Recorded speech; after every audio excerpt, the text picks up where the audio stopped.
বন্ধুরা বন্ধুরা এখন আমি আছি পশ্চিম মেদিনীপুর দাসপুর ব্লকের রানীচক।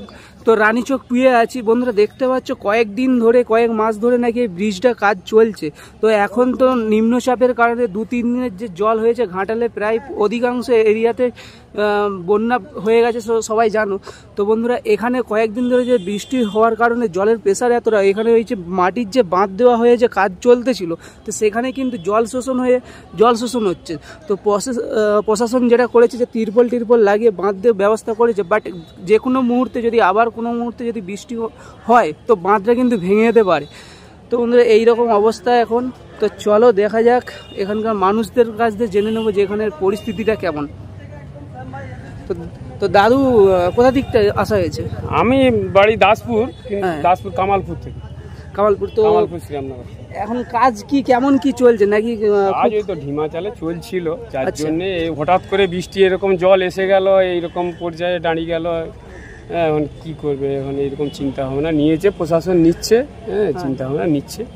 আর এখানে এটা যদি ভেঙে যায় বাই চান্সে, তাহলে এদিকে জল মানে কোন দিকে যেতে পারে? বহু দিয়ে একদম দাসপুর উপরের দিকে, দাসপুর থানার দিকে যত গ্রাম আছে সব ওইদিকে চলে যাবে। আর এটা অ্যাকচুয়ালি কি? এটা ডিওটার স্কিম, ইন্দিরা গান্ধীর আমলের। এটা ডিওটার দ্বিতীয় স্কিম, এটা ইন্দিরা গান্ধীর আমল। আচ্ছা আচ্ছা। তো দাদু কতদিন ধরে কাজ চলতেছে এখানে? এটা 2-3 মাস ধরে কাজ হচ্ছে। 2-3 মাস ধরে কাজ হচ্ছে, তাই তো? তো মানে কি 10-12 জন করে কাজ হচ্ছে। এই যে এতখানি একটা ব্রিজ 10-12 জন করে কাজ হলে কাজ হয়? আচ্ছা, এটা কাজগুলো তো সারতে হবে।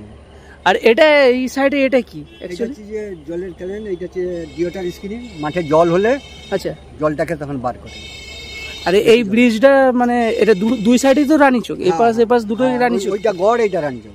আচ্ছা, মানে এটা ব্রিজ হচ্ছে এপাশে মানুষ ওপাশে যাতে যেতে পারে। তো এখানে যেত, সেটাকে ভেঙে দিয়ে আবার নতুন করে হচ্ছে। আচ্ছা, আমরা শুনলাম যে ওখানে নাকি জল শোষণ হচ্ছে আবার ভেতর, মানে যে কোনো মুহূর্তে বাঁধ ভাঙতে পারে। দুটো বাঁধ ছিল, একটা বাঁধ ভেঙে এইটা গার্ড করেছে। আবার এইটাও যদি ভেঙে যায় বাস, তাহলে পুরো ভগতপুর একদম সেই দাসপুরতানি ওদিকে সব চলে, মানে দাসপুর টোটালি এগুলো পুরো একদম। আর এটা হচ্ছে কোন নদীর থেকে আসছে এটা? এটা আমার ঠিক জানা নেই। আচ্ছা আচ্ছা আচ্ছা।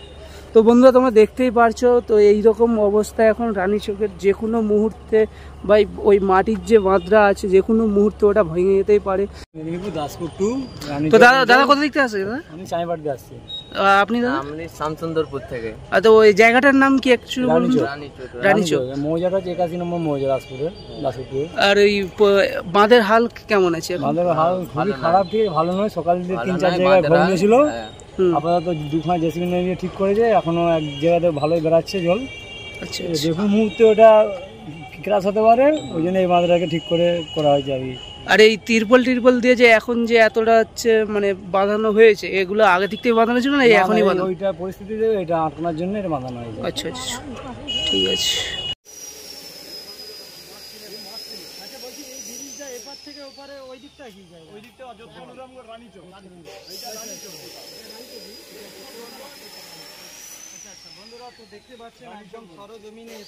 শুনে আমি আসছি। কোথা দিকতে আসে? সাগরপুর থেকে আসছি দেখতে। আচ্ছা আচ্ছা। আর জল অ্যাকচুয়ালি সকালবেলা কতটা ছিল? এইটা ভেঙে ঢুকে যেত। আচ্ছা, ওই যে একটা বাঁধ ছিল, ওই বাঁধটা আচ্ছা, ওখানে আরো একটা বাঁধ ছিল আগে, তাই তো? দেখতে পাচ্ছ বন্ধুরা, আরো একটা বাঁধ ছিল আগে। ওই যে সামনে ওই যে বাঁধ দেখতে পাচ্ছ, ওখানে কিছু বস্তা মাটির যে বস্তাগুলো সেগুলো আছে এখনো অবধি, সেগুলো জাস্ট দেখা যাচ্ছে উপরে। তো বন্ধুরা দেখতে পাচ্ছ এখানে কিন্তু একটা জাস্ট টেম্পোরারি একটা বাঁধ ছিল, সেটা কিন্তু অলরেডি ভেঙে ওই কারণে ওখানে জল চলে গেছে। তো এই বাঁধটা কখন ভেঙেছে? বাঁধটা 10:30 থেকে 10:30। আজকেই ভেঙেছে, তাই তো? আজকেই 10টা থেকে 10:30। এইটা যে গেছে ওই বলগ্রাম শুকনা, এই যে আমরা দুজনই। তারপরে বস্তা দিল, তাতে দিল, তারপরে পারেনি, ভেঙে রাখতে পারে। তখন জলটা ছিল, তখন একবারে 2 ফুটের মতো বেড়ে গেছে একটানা একবারে।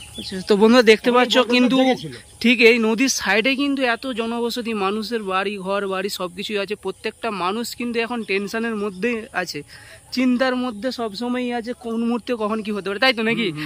যে আর এদিকে এটা ভাঙা মানে টোটাল এদিকে পুরো দাসপুর। আচ্ছা, রানীচক, চাইপাড়, দড়ি, উদয়চক, ভূতা, বরুণা, নিশ্চিন্তিপুর, গোপীগঞ্জ, খেপুর, গৌরার গাকে যাবে। এইটা 81 মৌজা, একবারে শিবরাত্রি বলার কাছে। 81 পোল হচ্ছে। হ্যাঁ দেখতেই পাচ্ছি সেটা। এবারে আপনি বলুন যে কাজটা একটু ঢিলেমি হচ্ছে, আমি বলছি কাজটা একটু ঢিলেমি হচ্ছে, কাজটা আরো যাতে দ্রুততার সঙ্গে করে তার জন্য একটু উদ্যোগ গ্রহণ করা হবে। সব বন্ধুরা দেখতেই পাচ্ছ এরকম এখন মানুষের চিন্তা ভাবনা, এখন টোটালি এখানকার মানুষের চিন্তা ভাবনা আলাদা হয়ে গেছে, কারণ প্রত্যেকটা টাইম প্রত্যেকটা সময় ভয়ে ভয়ে কাটছে। তো প্রশাসনকে তো আমরা আর কিছু ডাইরেক্ট কিছু বলতে তো পারবো না, তো এইটুকুই বলবো যে এইসব মানুষের ঘর বাড়ি অনেক কিছু অনেক কষ্ট করে বানানো এই জিনিসগুলো, তো ডুবে গেলে সেই জিনিসটা অনেক কষ্ট হয়। বন্যা জিনিসটা শুনতেই ভালো লাগে, কিন্তু সেই টাইমটা কাটানোটা ওটা খুব মানে ভয়ঙ্কর ব্যাপার। তো এটুকুই বলবো কাজগুলো যেন একটু দ্রুত গতিতে হয়, তাড়াতাড়ি হয়, ঠিক আছে। জল তো স্থির আছে, কোনো স্রোত তো নেই, তো মোটামুটি আর মৌসুম মোটামুটি এখন হচ্ছে ভালো আছে। কালকে সকাল থেকে যখন পবন বৃষ্টি হবে না তখনই সব নিয়ে পাবে। এখন আজ থেকে 15 দিন কি 1 মাস পরপর প্রতিদিন আসবেন, সিচুয়েশন দেখে যাবেন, উত্তর দিবেন। কিছু দেখুন না মধ্যে বসে গেল, যে মধ্যে বসে দেখবেন। আচ্ছা 9 মাসের ছেলে পেটে থাকে, 10 মাসে যখন ডেলিভারি হয় তখন অন্যরকম হয়ে যায়, আর 10 মাসে ডেলিভারি হয় তারপর আবার কিরকম হয় ছেলেটা, সেরকম হবে।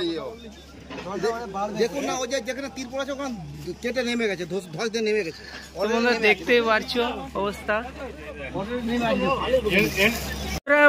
মোটামুটি জল স্থির আছে, অতটা হয়তো ভয়ের কিছু নেই আপাতত, যদি মৌসুম ঠিক থাকে তো ভয়ের অতটা কিছু নেই। তবুও বলবো আশঙ্কা তো রয়েই যায় একটা, তো সবাইকে বলবো দেখে শুনে থাকতে একটা